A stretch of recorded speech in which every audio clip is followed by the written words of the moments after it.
Hey, Mrparka here to review the first one from Fuzzy Monkey Films, and this is Ghoulish Tales.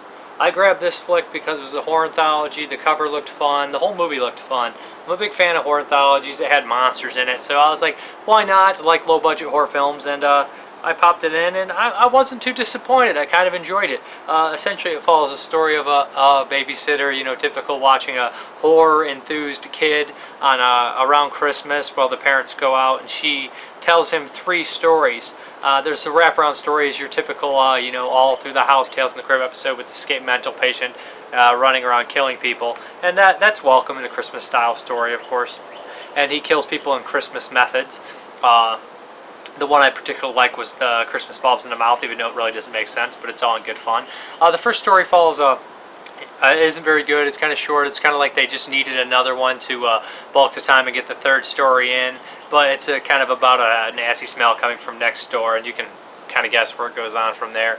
The second story is a vampire story about criminals going into the this place to get money, and of course the person in there is a vampire. The person whoever owns that house is a huge horror fan. They have so many horror titles, so much horror memorabilia. They had like everyone's autograph on the background, and a huge DVD collection, a huge collection. I caught myself, even during a nude scene, trying to look in the background and see what they had in their collection over the nude scene, which is probably not very great on my part, but you know, I'm a horror fan and I'm a collector, so I ended up looking through there, seeing what they had. And the final story is probably the best for sure. It follows a story about a crippled guy who likes this down on her luck girl. She just is kind of abused by all the men in her life, and he makes a pact with this voodoo priestess to bring, you know, to win her over. Of course, there's a catch to this all, and nothing comes out as planned.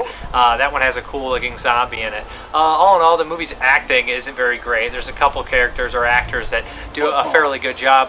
The bad boyfriend in Ghoulish Tale in the last story was pretty decent. The crime boss in the second story I thought was pretty decent. I thought a lot of the other guys, and the Ghoulish, the final story has the best acting all around, but throughout the entire movie the acting's really stale at points, kind of bad.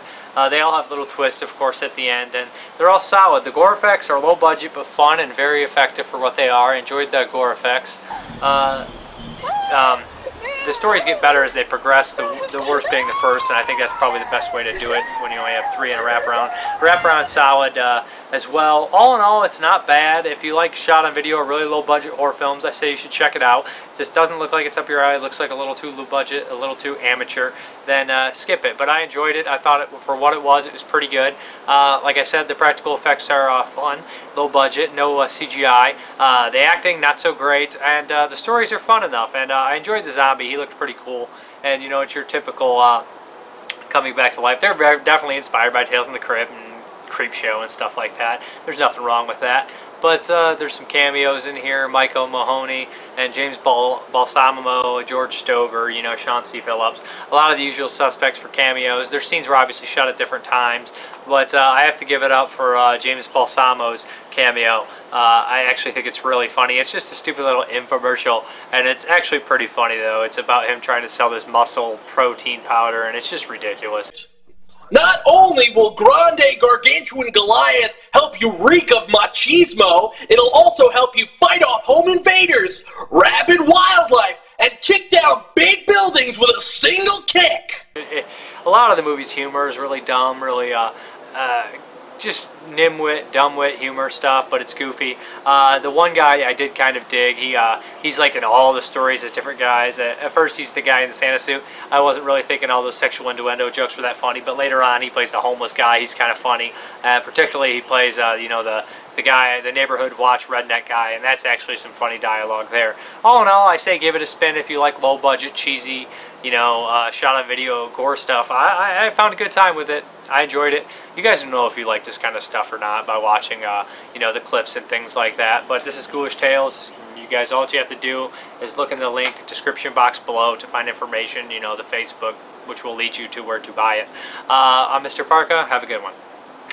The only people out after dark are thieves, murderers, rapists, junkies, and Negroes. Oh, wow, I had no idea. I'll be extra careful tonight, then. See that you do. Those goddamn liberals, they got me down to only a dozen firearms.